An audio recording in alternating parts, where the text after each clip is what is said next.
Good morning, class. So we are now in our week 2. So our lesson is about systems of linear inequalities into variables. So we have here, graph the following inequalities and identify at least 3 points that belong to the solution set of the inequalities.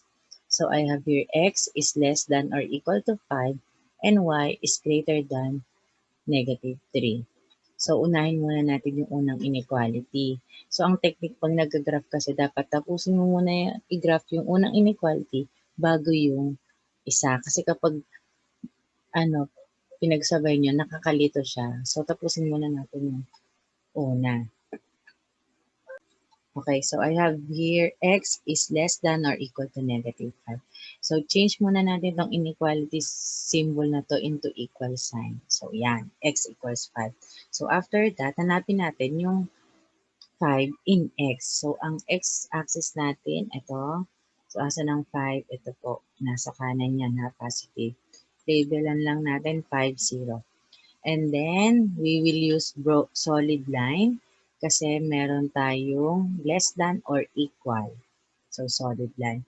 Ngayon, isipin nyo, nasaan ang x is less than or equal to 5? Nasaan ba ang less than ng 5 natin sa x? Pakanan ba? Dito ba? O dito ba?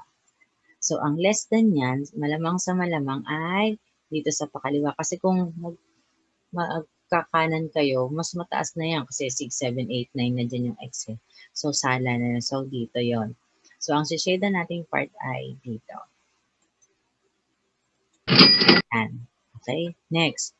Kasunod, yung y is greater than -3. Again, change lang natin yung sign nito. Magiging equal. So, nasa ng -3? Nandito po. Y-axis ha. Ayan. And then, we will use broken line. Ayan. So, ngayon po sabi, greater than -3. Nasaan ba ang y is greater than -3? Alin ang shadean ko? Ito bang taas na to? O itong babang to? So, ang shadean ko dyan dahil ay greater than yung pataas. So, dapat umpisa dito sa may broken line, pataas na ha. So, kulayan lang natin. Ayan. So, maganda dito, gagamit kayo ng dalawang kulay para mas makikita nyo kung alin yung graph ng isa, alin yung graph naman ng isa. So, madidistinguish nyo agad. So, ayan, pataas. Ngayon, kukuha daw tayo ng 3 points that belong to the solution set of the inequalities. So, saan natin makukuha yung 3 points na yon? So, dito kasi sa system of linear inequalities, marami ka diyang solution. Ang solution mo kasi 'di ba yun yung point na nasa-satisfy mo yung equation mo.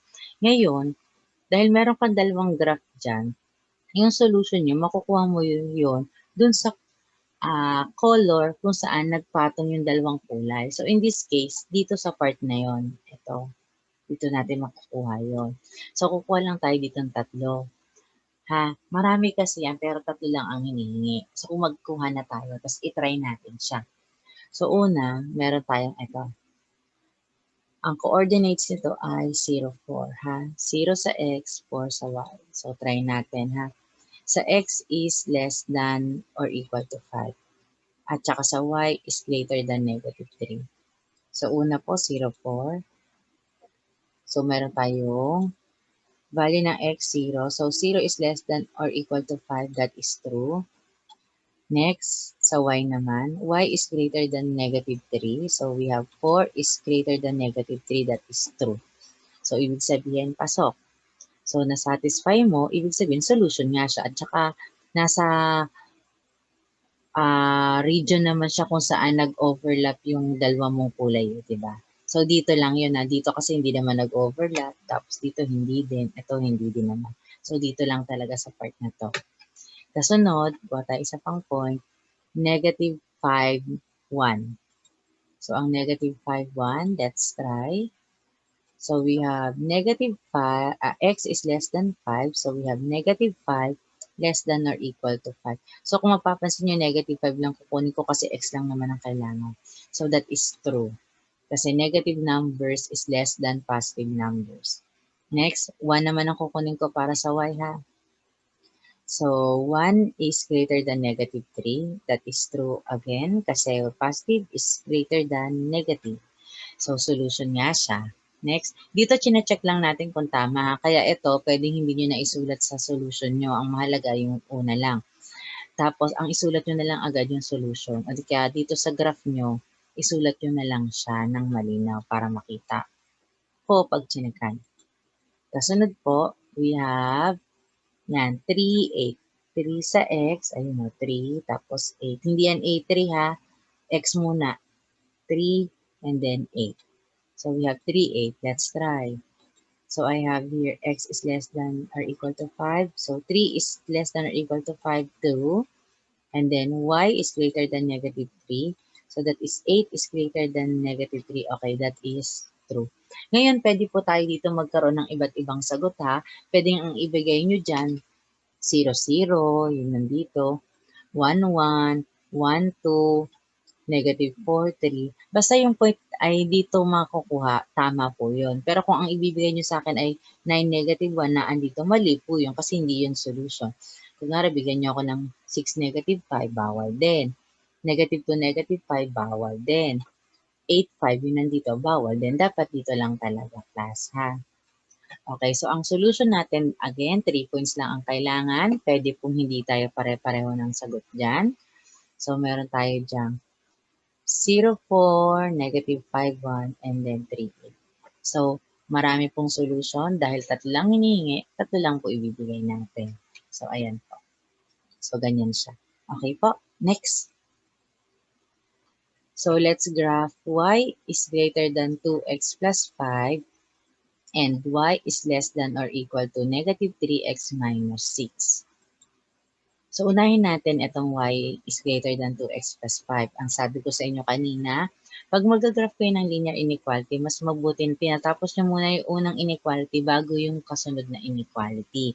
So, dapat planchado na yung unang yung graph bago kayo mag-graph ng pangalawa para hindi po nakakalito.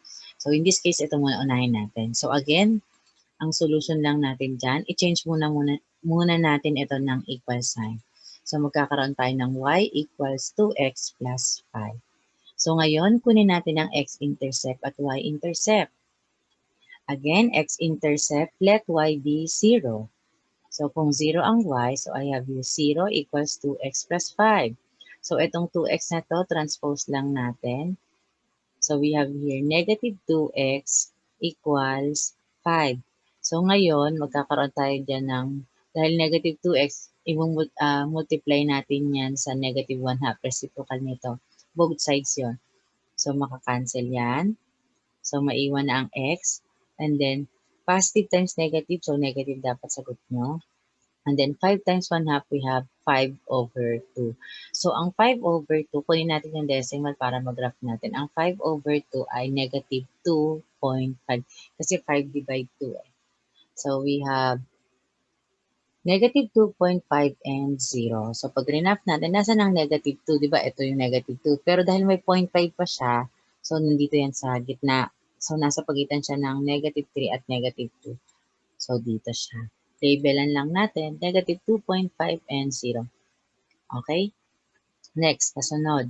Kunin natin ang y-intercept. Pag y-intercept, x will be 0. So, magkakaroon ako ng y is equal to 2 times 0 plus 5. So, meron akong y is equal to 0 plus 5. So, y will be 5. So, ang coordinates natin ay 0, 5. Nasaan ang 5 in y? Ayun, dito po sa may taas. So, labelan, 0, 5. And then, we will use broken line kasi y is greater than, greater than yan, no? So, broken line. And then, lagay ko lang yung inequality ko. So, y is greater than 2x plus 5. So, ngayon, saan natin yan shade ang part? Dito ba? O dito ba sa taas? So, ngayon, gagamit tayo ng testing point. So, y is greater than 2x plus 5. So, ang testing point muna natin ay itong 0, 0. So, automatic yan. Pwede ka nga mental na yan, eh, no? So, kalalabasan yan, 0 is greater than 5. So, solve pa rin natin. So, 0, 0. So, meron akong 0 greater than or greater than 2 times 0 plus 5. So, yan ay 0 greater than 5. Is 0 greater than 5? So, that is false. So, kapag false yan, so ibig sabihin hindi tayo mag-shade sa part na to, ha? Kahit kumuha ka pa ng mga points dito, hindi yan. Sige, try natin po tayo ng iba. Kunwari ito, 7-1. So, kung 7-1 yan, ito, ang y, 7-1 no, 7-1. So, ang 1 mo ay y, ito ay 7. So, yan ay 2 times 7, 14. 14 plus 5, yan ay 19. So, ang 1 ba ay mas mataas kesa sa 19? So, that is false. So, bawal, di ba? Yun yung sinasabi ko sa inyo. So, that is wrong. So, hindi tayo dito mag-shade sa part na to. Ngayon po, try tayo sa taas muna ha, bago natin shadean. Yan. Kunwari, meron tayong negative 2, 4. So, negative 2, 4. Substitute tayo. 4 is greater than 2 times negative 2 plus 5. So, I have here 2 times negative 2, that is negative 4. Ang negative 4 plus 5 ay subtract natin kasi different sign. So, 5 minus 4, we have 1. So, 4 is greater than 1. Okay? Absolutely correct. So, that is true. So, in this case, dito po tayo mag-shade sa part na to. Ha? Ito po. So, natin, ayan. Okay po.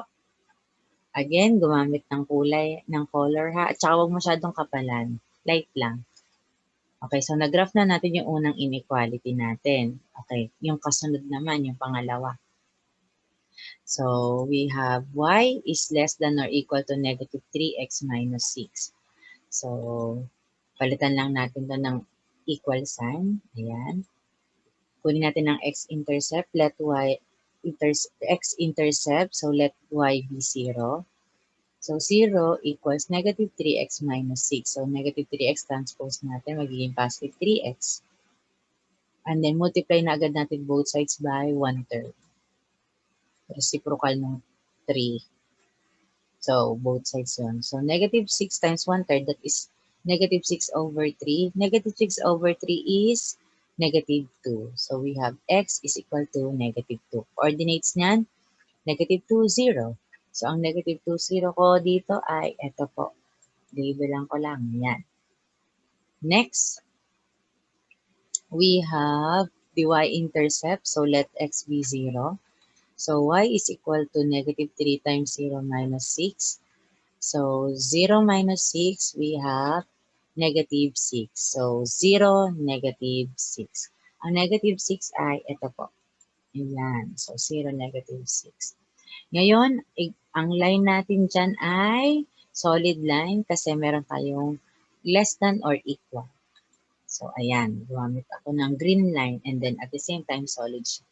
So, alin ang shade natin dyan? Itong part na ba na ito or ito?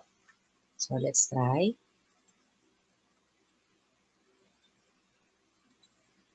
So, testing point tayo. Y is less than or equal to negative 3x minus 6. So, unahin na natin ang 0 as testing point. Yung 0, 0, yung origin natin. So, I have here 0 less than or equal to negative 3 times 0 minus 6. So, this is 0 na. So, 0 is less than or equal to negative 6. Negative 6. Is that true? Okay, that is false. Take note. 0 is always greater than to any negative numbers. Mas mataas ang 0 natin sa kahit anong negative numbers, ha? Okay. So, that is false. So, ibig sabihin, hindi po tayo dito mag-shade sa part na to. So, kuha tayo dito sa may bandang kaliwa na. Okay, we have ito, negative 3, negative 4. So, negative 3, negative 4, let's try. Negative 4 is less than or equal to negative 3 times negative 3 minus 6. Negative 3 times negative 3 is positive 9. So, 9 minus 6 is 3. So, negative 4 is less than or equal to 3. Okay, correct. Negative numbers is less than positive. Okay, so that is true. So, shade na natin dito sa part na to. Okay? Ayan. So, ayan, na-shade na natin. So, ito na graph natin. Ngayon, kailangan naman natin kunin yung 3 points. So, pag kukuha tayo ng 3 points, dapat dun sa nag-overlap yung kulay natin. So, dito lang yung banda. Ha, ayan. Ay, hindi po pwede dito ha. Wala naman dito. Dito pink lang, dito green lang. So, bawal. Dapat dito. So, kita nyo naman kung saan nag-overlap. So, kuha tayo ng point. Kunwari, ito. Negative 9 and 3. So, test natin. So, first inequality muna ha. So, we have 3 is greater than 2 times negative 9 plus 5. So, 2 times negative 9 is negative 18. Negative 18 plus 5 is negative 13. So, 3 is greater than negative 13. That is true. Next, dito naman natin i-substitute.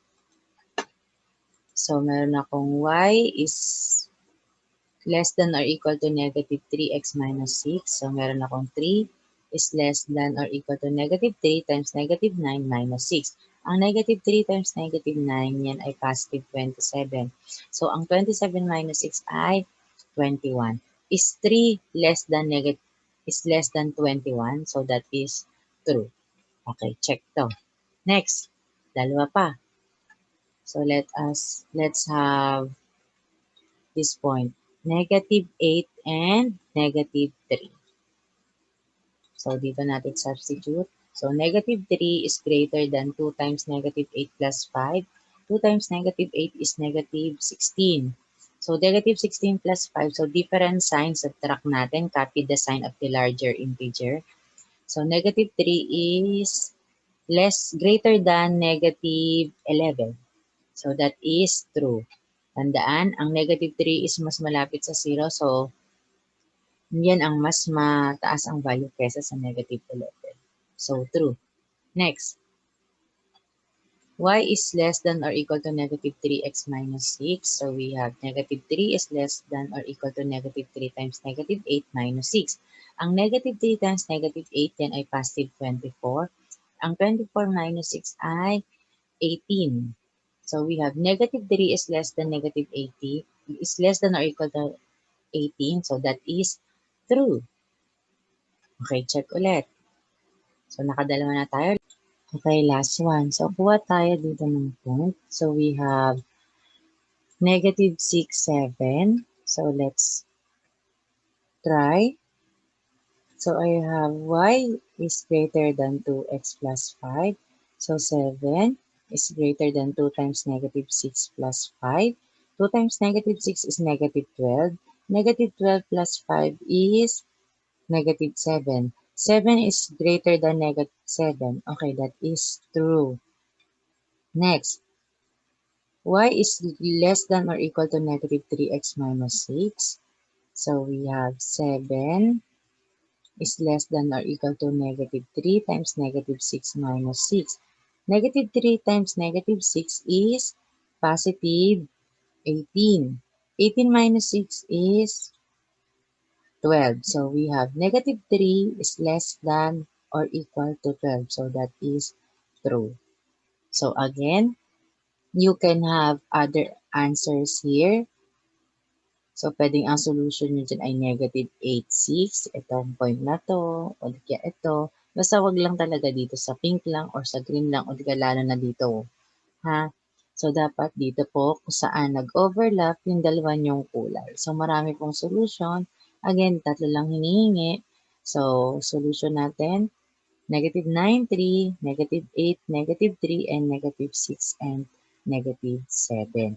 So, ngayon po, kahit ito wala na dun sa papel nyo, ha? Kahit ipakita nyo na lang po dito sa inyong graph. Pag tama naman kasi graph nyo, malamang sa malamang, tama na rin yung makukuha yung solution.